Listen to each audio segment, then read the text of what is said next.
we're gonna go see the Hockey Hall of Fame. So just so everybody knows, when Kevin said too, that was the week, and we had no idea. That was the week that they shut down the old Hockey Hall of Fame, which was over at the Olympic Park fields, wherever the big stadium is. I think that's where the MLS soccer team plays now. There's this huge it's an Olympic complex over there, but that's where the old Hockey Hall of Fame was. They've moved it. It's in downtown Toronto now. So we had no idea. So we're going, a bunch of young guys, we're going up there. So the next day, we rent the car in Buffalo, and it's snowing, and we start heading out, and it was early, and our game plan is to get into Toronto somewhere around 2 o'clock, hit the Hockey Hall of Fame, and then head in, check into our hotel. We stayed at the Marriott right there by the Maple Leaf Gardens. I think it was like across the street. We'd go scalp tickets, have dinner, and go to the game, whatever. So we rent this car. First thing happens is the windshield wiper fluid doesn't work on the wipers, and I have my hand out, me and my buddies, and we're clearing the windows every half a mile on the way up. It seemed like it took forever. So when we get into out of Toronto and we start, because obviously cell phones, no. Google Maps, no. None of that stuff. Again, we just simply said, once we get in close to Toronto, we'll just ask some locals how to get over to the Hockey Hall of Fame, and they'll just direct us there. That's how we used to do it in the old days. You used to pull up, strangers, be walking, jogging. You'd roll down your window and say, "Excuse me, sir, can you tell me how to get where?" And people would say, "This way." Or they would say, "I'm not from here. I don't know." So sure enough, we get it down to Toronto. The driving trip from hell was unbelievable. We get in there safely. And then we start asking the locals, "Hey, how do you get to the Hockey Hall of Fame?" So about 2 or 3 people, because it was on the route, we go through one section and we get to another couple or whatever, the person or whatever. And then we pull up, right?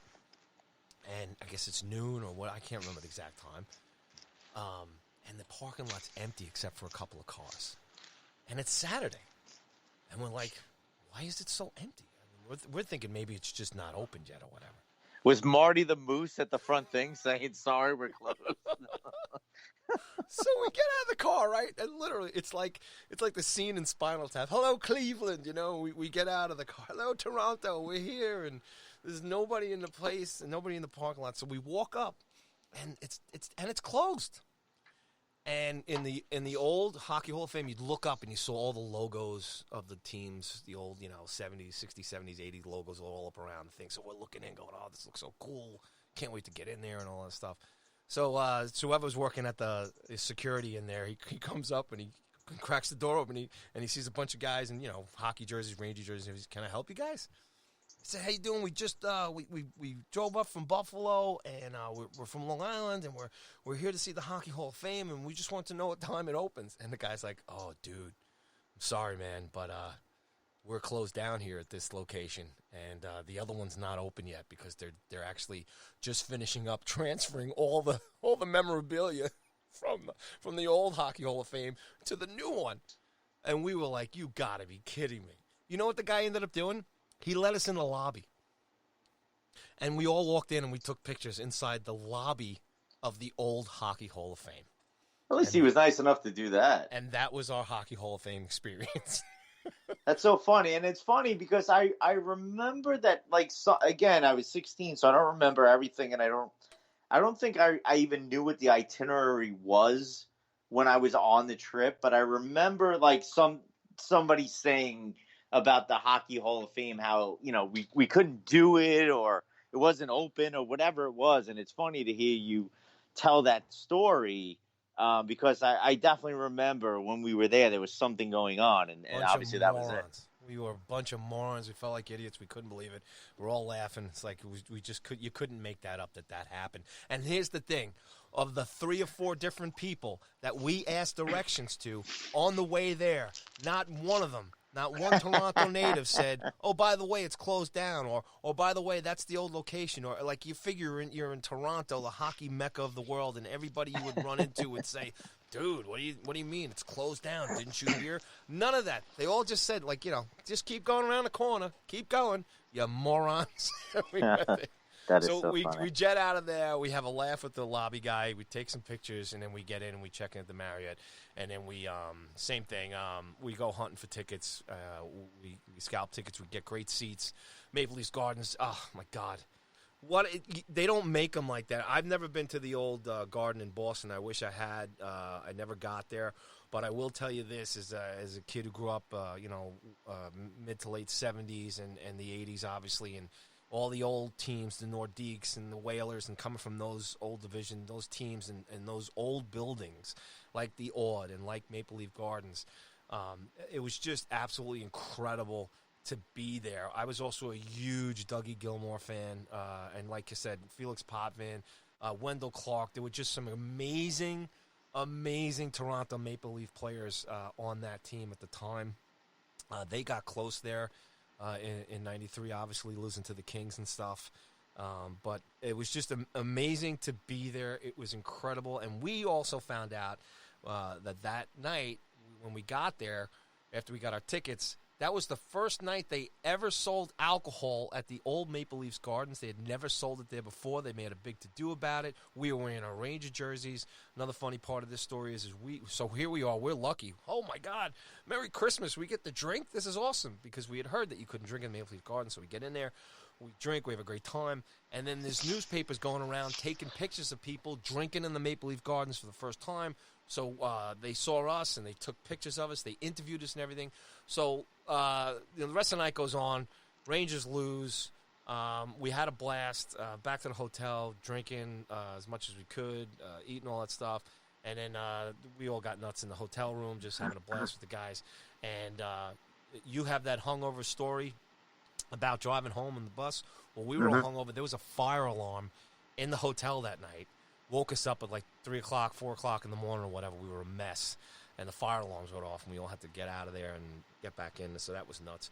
But the next morning, we thought we were going to be in the Toronto Sun on the cover. This guy told us that we're interviewing you guys, we're going to put you in the paper. And we take the car, and we start running by all the newsstands. And we found the newsstands in the paper, and they didn't put us in it. And that was, again, it was like, okay, you don't get to go to the Hockey Hall of Fame, and then they tell you you're going to be in the paper, and you're not in the paper and all that other stuff. But just a blast. It was just amazing. The one thing I'll say, like, I can't say enough about it. It was just this historical experience of being in the Maple Leaf Gardens, and just it was just a big box. It's you remember how the stands went up?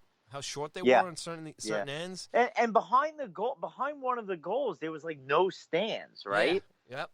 Or like very few, only like weird. A couple of rows behind one of the goals, right? Yeah, just a very unique type of setup, and you're right on top of the ice. A lot of history, not a lot of championship history in that building recently, whatever. But because they get ripped for it because they haven't won anything in so long. But it was just amazing. Just being there, and we had fun. And then, we drove back to Buffalo, jumped on the plane and headed back. And like I said, all the times in between there were just a lot. I believe Van Beesbrook played against the Leafs. He did. Richter lost the first one, but what was the score in the Leafs game? I got it in front of me. 3-1. Toronto goals by Gilmour, McElwain, and Mark Osborne, and Ranger goal by Tony Monte, assisted by Doug Waite and Adam Graves. Oh, Dougie How about Waite. that?